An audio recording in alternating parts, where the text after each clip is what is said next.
நம சிவாய வாழ்க. நாதந்தே பாதம் வாழ்க.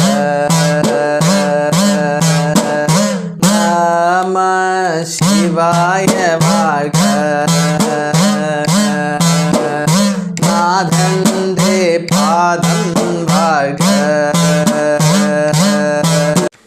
മാണിക്യവാചക സ്വാമിയുടെ തിരുവാചകത്തിലെ അടുത്ത ചില പാടലുകളിലേക്ക് നമുക്ക് പ്രവേശിക്കാം. വാതവും അഗ്നി, ഭൂ, അപ്പ്, വാൻ എന്നീ 5 ഭൂതങ്ങളും പെടും കാലമേതോ അന്നെങ്കിലും മമ പാപങ്ങൾ പോക്കി നീ എന്നെ വിശുദ്ധനായി തീർത്തിയിടുമോ. മാണിക്യവാചകരുടെ കേണു വീണ് ഭഗവാനോടുള്ളൊരു പ്രാർത്ഥനയാണിത്. വാദം, കാറ്റ്, ആഞ്ഞടിക്കുന്ന കാറ്റ്, പിന്നെ അഗ്നി, ആളിക്കത്തുന്ന അഗ്നി, ഭൂമി, പിന്നെ അപ്പ്, ജലം, പിന്നെ വായു, ഈ 5 ഭൂതങ്ങളും, അതായത് പഞ്ചഭൂതങ്ങളും പടുംകാലമേതോ, ഏതൊരു കാലത്തിലാണോ നശിച്ചു പോകുന്നത്.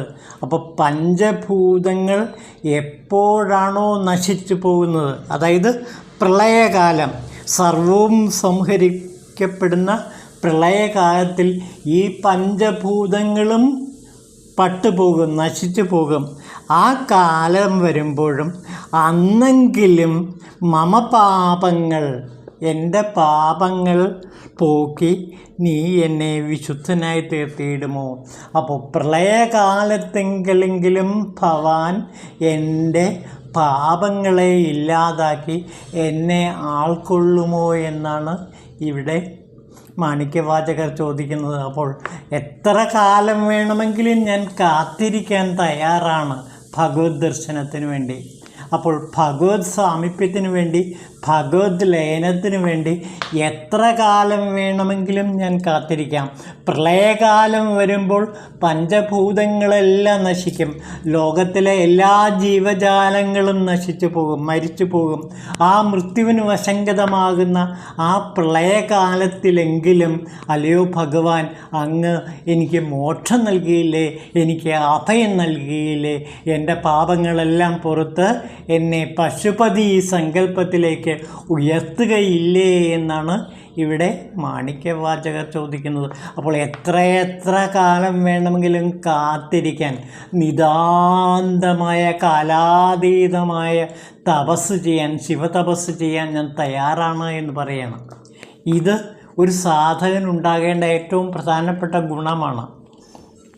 വളരെ പെട്ടെന്ന് ശിവ സായുജ്യം കിട്ടും എന്ന് പ്രതീക്ഷിച്ച് തപസ് ചെയ്യേണ്ട ആവശ്യമില്ല. അങ്ങനെ അത് ചിലർക്ക് കിട്ടിയേക്കാം, അതവരുടെ മുൻജന്മ സുകൃതഫലമായിട്ട്, മുൻജന്മ കർമ്മഫലമായിട്ട് ചിലർക്ക് വളരെ പെട്ടെന്ന് ഈ ജന്മത്തിൽ തന്നെ അല്ലെങ്കിൽ ഈ നിമിഷത്തിൽ തന്നെ അവർക്ക് ശിവസായുജ്യം ലഭിച്ചേക്കാം. അങ്ങനെയുള്ളവർ മഹാഭാഗ്യവാന്മാർ. അവർ കഴിഞ്ഞ ജന്മത്തിൽ ചെയ്ത മഹാസുഹൃതം കൊണ്ട് അവർക്ക് പെട്ടെന്ന് ശിവസാമീപ്യം, ശിവസായുജ്യം ലഭിക്കും. എന്നാൽ വേറെ ചിലരാകട്ടെ എത്ര കാലം കാത്തിരിക്കേണ്ടി വരും, അനേകം ജന്മങ്ങൾ കാത്തിരിക്കേണ്ടി വരും. ആ ജന്മങ്ങൾ കാത്തിരിക്കാനുള്ള സഹനബോധം ഒരു സാധകനുണ്ടായിരിക്കണം. അതായത് ശിവസാമീപ്യം ലഭിക്കാതെ, ശിവസായുജ്യം ലഭിക്കാതെ, ശിവദർശനം ലഭിക്കാതെ ഞാൻ അടങ്ങുകയില്ല എന്നുള്ള തീവ്രമായ വൈരാഗ്യബുദ്ധിയും സമർപ്പണഭാവവും സമ്പൂർണ്ണ സല്ലയന ഭാവവും എല്ലാം ഒരു സാധകൻ ഉണ്ടാകേണ്ടതാണ്. അപ്പോൾ ഒരു സാധകൻ്റെ ഏറ്റവും പ്രധാനപ്പെട്ട ഗുണം എത്ര നാൾ വേണമെങ്കിൽ ശിവന് വേണ്ടി കാത്തിരിക്കാനുള്ള ആ കാത്തിരിപ്പിനുള്ള സന്മനോഭാവമാണ് ഇവിടെ പ്രകടമാകേണ്ടത്. അപ്പോൾ എത്ര കാലം വേണമെങ്കിലും, എത്ര ജന്മങ്ങൾ വേണമെങ്കിലും ഞാൻ കാത്തിരിക്കാൻ തയ്യാറാണ് അങ്ങയുടെ ദർശനത്തിനു വേണ്ടി. ഈ ഒരു മനോഭാവം മാണിക്യവാചകർ ഇത് വായിക്കുന്ന ഭക്തന്മാരുടെ ഇടയിലും ഉണ്ടാക്കുകയാണ്. അപ്പോൾ മാണിക്യവാചകർ ചെയ്യുന്ന വളരെ വലിയൊരു കാര്യം നമ്മെ ശിവഭക്തിയുടെ ഉന്നത തലങ്ങളിലേക്ക് കൊണ്ടെത്തിക്കുകയാണ്.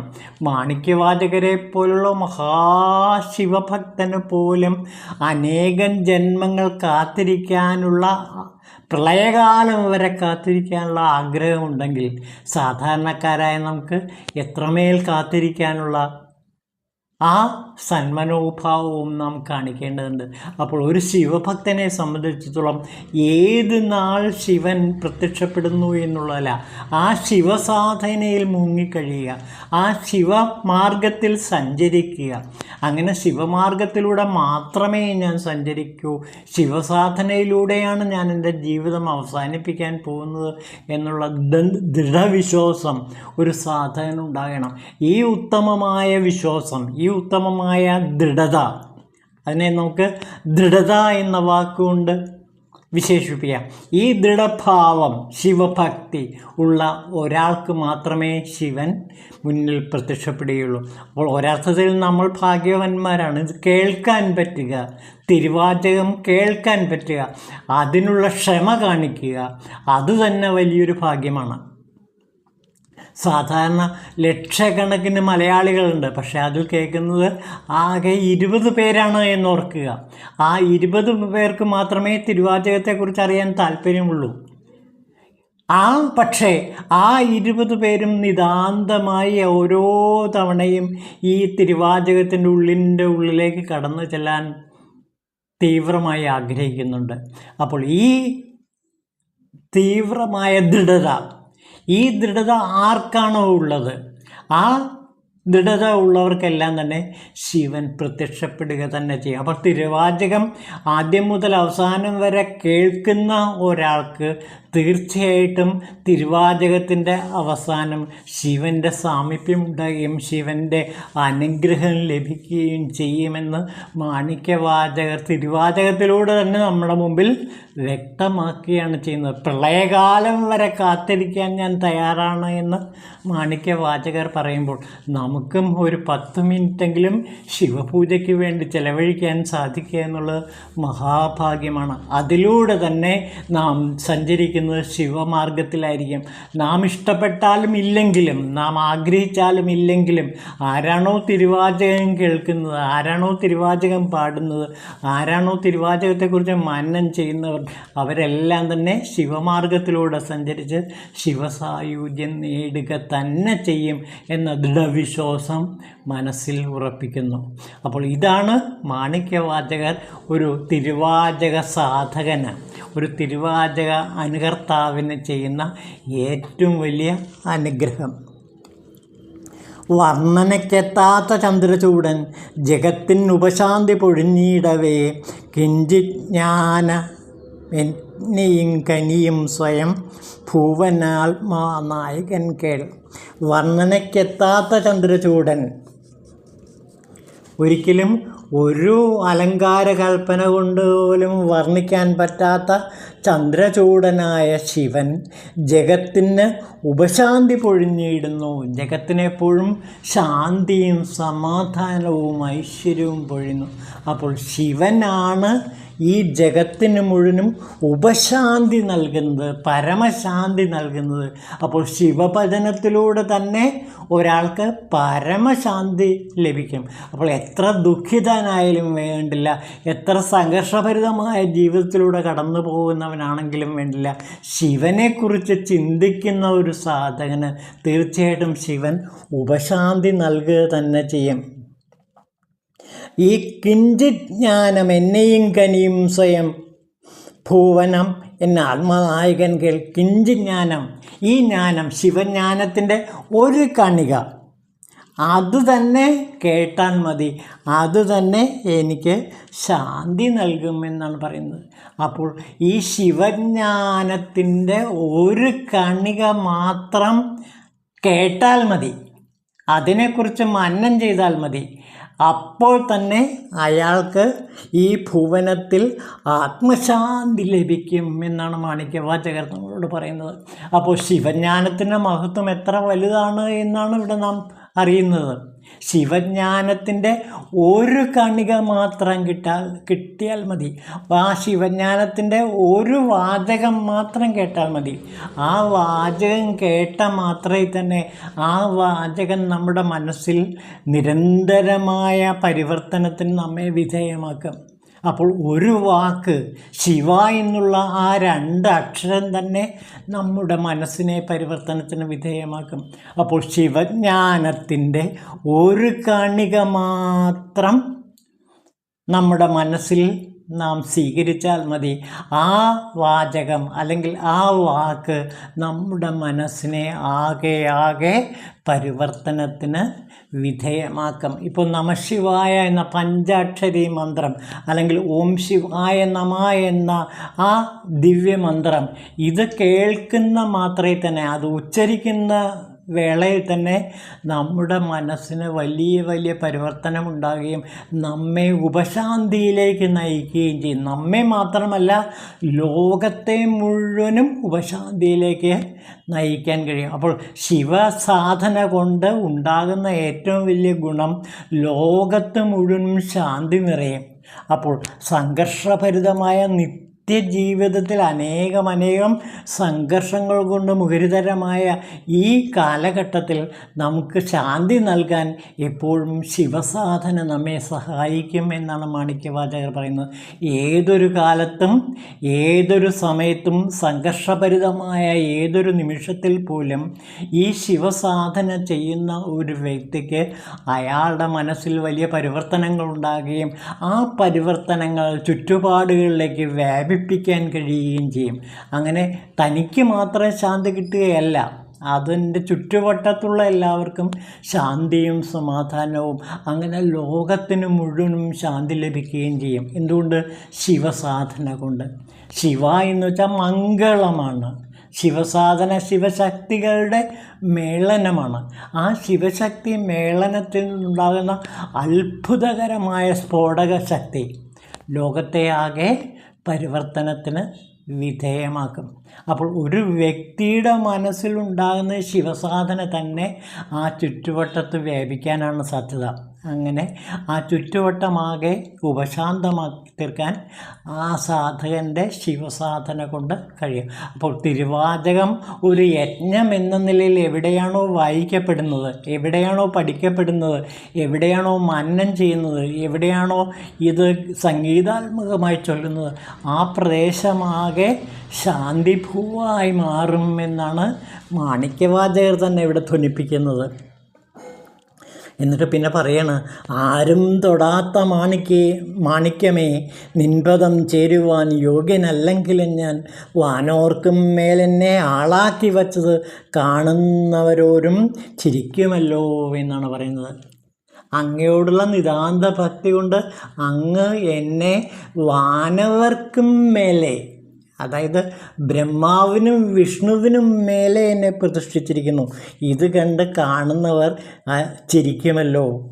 ആരും തൊടാത്ത മാണിക്യമേ, അത്രയ്ക്ക് മഹനീയമായ മാണിക്യമേ, നിൻ പദം ചേരുവാൻ ഞാൻ യോഗ്യനല്ല. എന്നിട്ട് കൂടി എന്നെ ദേവന്മാർക്കും പോലും അപ്രാപ്യമായ ആ മഹനീയമായ ശിവസായുജ്യത്തിലേക്ക് എന്നെ കൊണ്ടെത്തിച്ചുവല്ലോ.